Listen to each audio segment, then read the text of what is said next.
salut Louis! Ça va? Pourquoi tu nous as appelés? Bah, c'était important. Ah, d'accord. Ok. Eh mon bon Louis, comment tu vas? Ça va. Ça va. Eh, salut Tu sais, hein?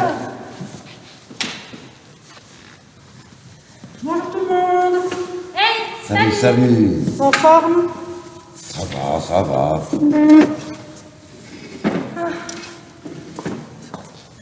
Eh, salut les gars. Ça va vous autres? Ça va.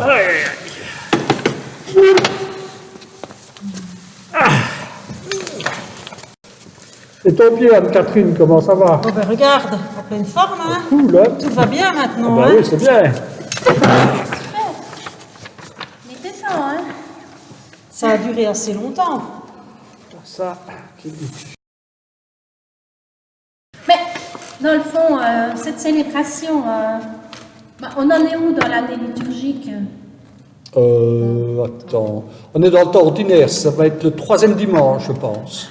Ordinaire, bah, écoute, ça fait un peu routine tout ça. Hein. Oui, mais dis Jacques, on peut pas tous les jours être à Noël, hein. C'est une fois par an, hein.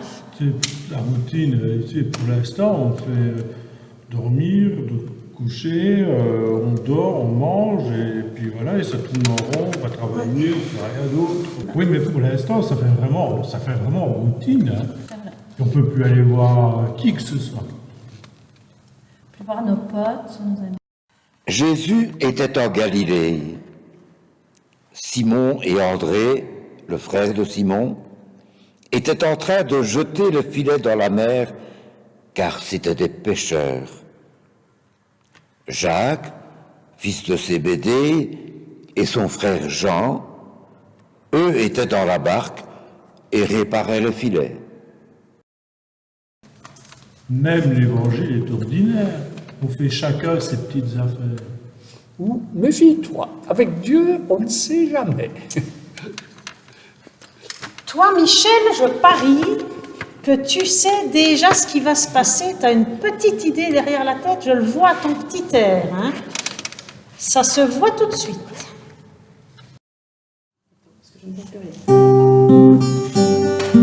Chante Alléluia au Seigneur. Chante Alléluia au Seigneur. Chante Alléluia, chante Alléluia, chante Alléluia au Seigneur.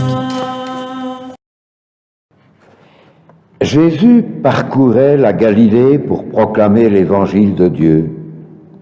Il disait: « Les temps sont accomplis, le règne de Dieu est tout proche. Convertissez-vous et croyez à l'évangile. » Il dit à Simon et André: « Venez à ma suite, je vous ferai devenir pêcheurs d'hommes. » Aussitôt, laissant leur filet, ils le suivirent. Apercevant Jacques et son frère Jean, Jésus les appela. Alors, laissant dans la barque leur père Zébédée avec ses ouvriers, ils partirent à sa suite. Eh bien voilà, il laisse le père Zébédée en plan.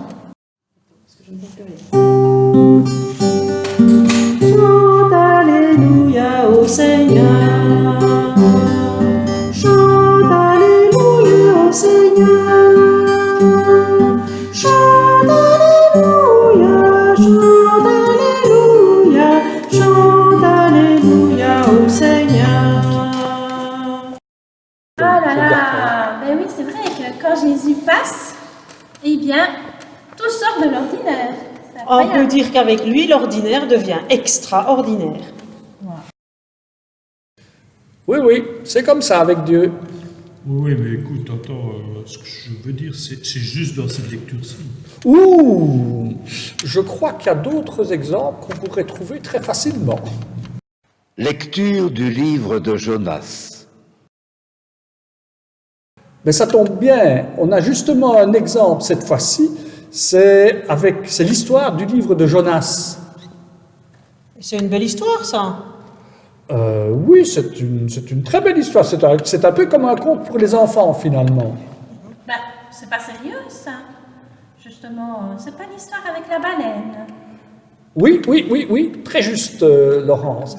Donc c'est dans ce livre de Jonas qu'il y a ce fameux épisode de la baleine où le personnage est dans le ventre de la baleine. Mais on a monté ce truc-là en épingle et on a oublié le reste de l'histoire qui est en fait très marrante. Marrante. Eh oui, Jacques. Marrant. La parole du Seigneur fut adressée à Jonas. Lève-toi, va à Ninive, la grande ville païenne, et proclame que sa méchanceté est montée jusqu'à moi.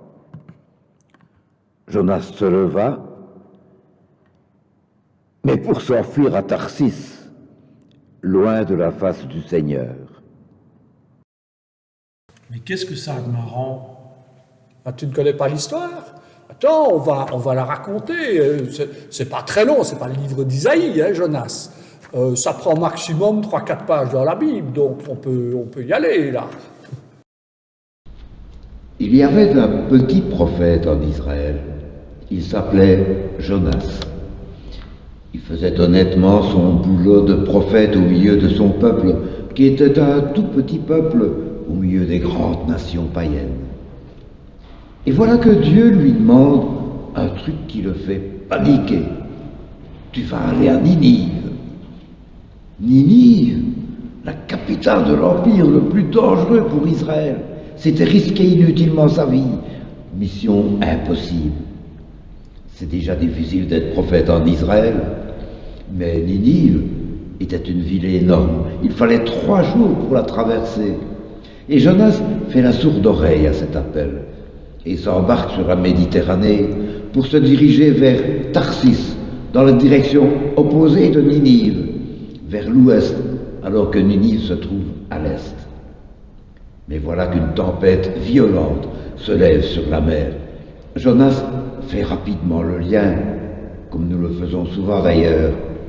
La tempête est certainement une punition de Dieu pour sa désobéissance. Et il avoue aux autres voyageurs sa désobéissance à Dieu. Alors les autres le basculent par-dessus bord en espérant ainsi calmer la tempête. Mais Dieu n'abandonne pas Jonas. Un gros poisson avale Jonas et le met ainsi à l'abri. Et Jonas se met à prier et son cœur se convertit. Lorsque le poisson le crache finalement sur le rivage, sans doute avait-il mauvais goût, Dieu n'a plus qu'un mot à dire pour convaincre Jonas d'aller à Ninive.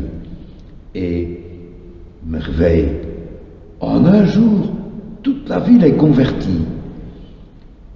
Il ne reste plus que Jonas à convertir, car il n'est pas content.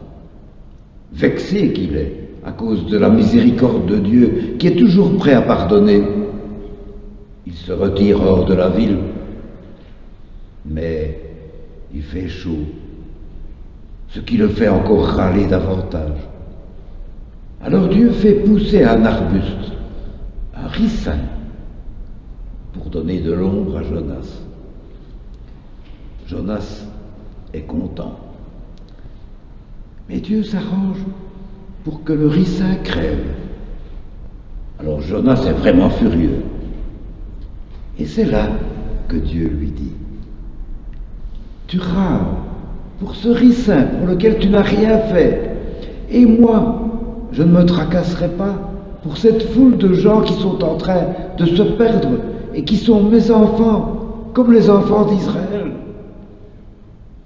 Et oui, Dieu est plus grand que notre cœur. Alors, écoutons sa parole et que notre cœur suive l'Esprit qui parle à notre cœur. Attends, je vais mieux t'expliquer. Ah, merci.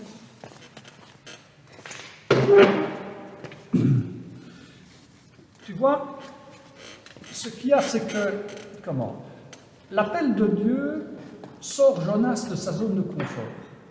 Et Jonas, c'est pas comme les premiers apôtres qui, eux, ont tout de suite suivi le Christ. Non, non. Ici, Dieu appelle Jonas, et qu'est-ce que Jonas fait? Zoom, il fiche le camp dans l'autre sens. Et il trouve des prétextes. Il dit, oui, Dieu, en fait, tu racontes toujours de grandes histoires, tu fais des menaces, mais je sais bien que tu as un cœur d'artichaut, et donc tu ne feras rien du tout à Ninive. Tu les menaces, mais tu reviendras toujours sur ta décision. Tu vois? Ce n'est pas toujours facile non plus de répondre à l'appel de Dieu, il faut dire. Non, tu as raison. Mais est-ce que c'est mieux de rester dans sa routine qui est un peu vide? Là, je suis d'accord. On essaye souvent de faire croire que notre petite routine est si bien. Tu sais, c'est un peu comme sur Facebook. Tu es sur Facebook, toi, Michel? Oui, je suis sur Facebook aussi. Oui. Ben, on poste parfois des trucs fantastiques, on montre des trucs géniaux, qu'on nage dans le bonheur, alors que là derrière, il y a un vide terrible. On a des proches avec qui on s'est disputé, avec qui on ne parle plus, on en a marre de son boulot, on en a marre de sa vie en fait. Derrière la belle façade, il y a une amertume terrible. Oui. Un vide. Oui, bien sûr. Mais de là, on peut revenir à l'évangile. Hein. Dans Saint Marc, là, qu'est-ce que l'évangéliste essaie de nous dire? Ben, il dit que les futurs disciples suivent aussitôt le Christ. Bon, aussitôt ils le suivirent. Et pourquoi, à ton avis? Ben, comment dire? Il faut un petit peu voir ça. Enfin, ce que Marc essaie de nous dire, c'est que c'est un peu comme un coup de foudre. Les disciples se disent, avec ce gars-là, Jésus, ça peut marcher. Il y a quelque chose là derrière. On peut faire un bout de chemin ensemble, ou même plus qu'un bout de chemin. On peut baser sa vie là-dessus. Et ça, ben, c'est inestimable, évidemment. Hein. C'est ce que Marc veut dire. Il dit, c'est tellement fort ce que les apôtres, enfin les futurs disciples, futurs apôtres, ont perçu de Jésus, qu'ils y vont à fond. Et ils espèrent avoir, comme on dit, la vie en abondance. Et alors on peut se poser la question, qu'est-ce que c'est cette vie en abondance? Et c'est un peu comme dans l'évangile de Jean, hein, avoir la vie en abondance. Et comment faut-il faire pour l'avoir, cette vie? Comment faire pour avoir ce coup de foudre? Ah ben, dans le christianisme, il faut toujours tout prendre. Alors là, on va prendre dans l'évangile de Luc, hein, ce qui est un petit peu le symbole du coup de foudre, c'est la vie en plénitude. Et la vie en plénitude, c'est l'Esprit Saint. Et dans l'évangile de Luc, il dit, demandez et vous recevrez, et à plus forte raison, combien plus mon Père donnera l'Esprit Saint à ceux qui le lui demandent. On peut peut-être le lui demander alors.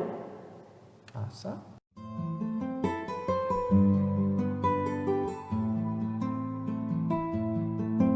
Notre Père qui es aux cieux, que ton nom soit sanctifié, que ton règne vienne, que ta volonté soit faite sur la terre comme au ciel. Donne-nous aujourd'hui notre pain de ce jour.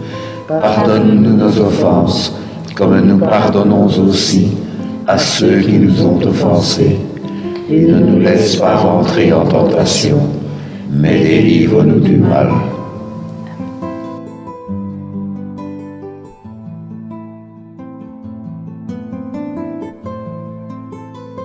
Il faudrait que tous les élèves de l'université et du supérieur qui ne peuvent plus avoir leur cours en direct sachent qu'ils sont courageux et merveilleux.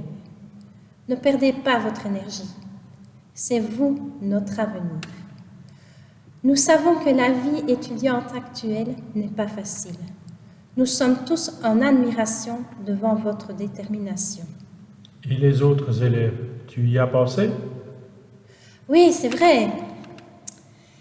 Il faudrait que les élèves du secondaire qui n'ont plus que la moitié de leurs cours en présentiel, l'autre moitié en non présentiel, qui n'ont plus leur activité extérieure comme la danse, le foot, le solfège, soient courageux.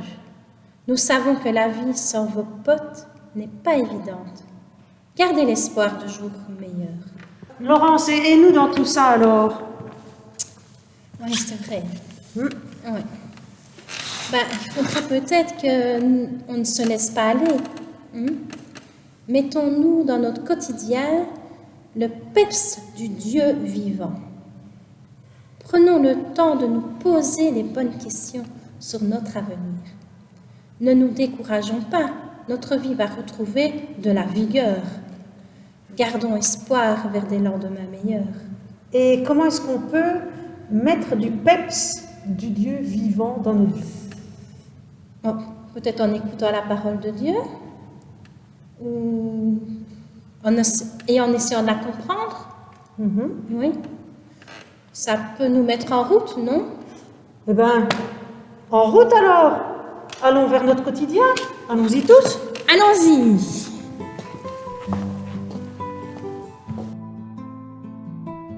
Dieu ne travaille jamais en direct. Sa parole passe par notre parole et par nos actes pour atteindre les hommes de notre temps. Dieu avait besoin de Jonas pour atteindre les gens de Ninive.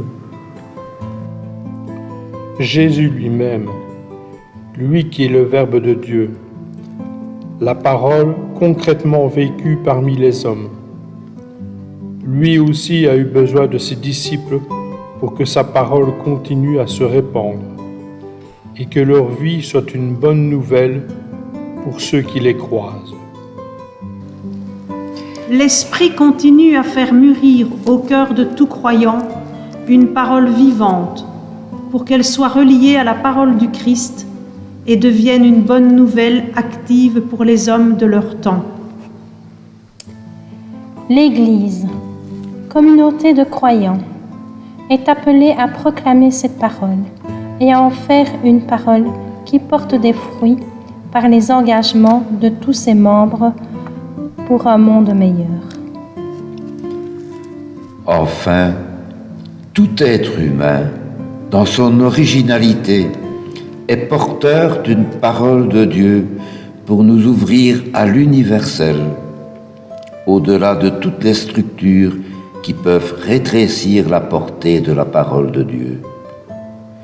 N'enfermons pas la parole de Dieu, libérons-la en étant à l'écoute de tout être humain.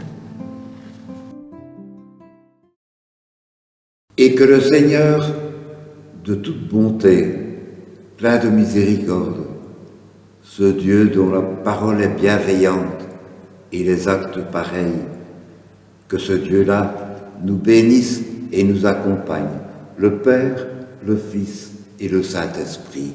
Amen. Amen.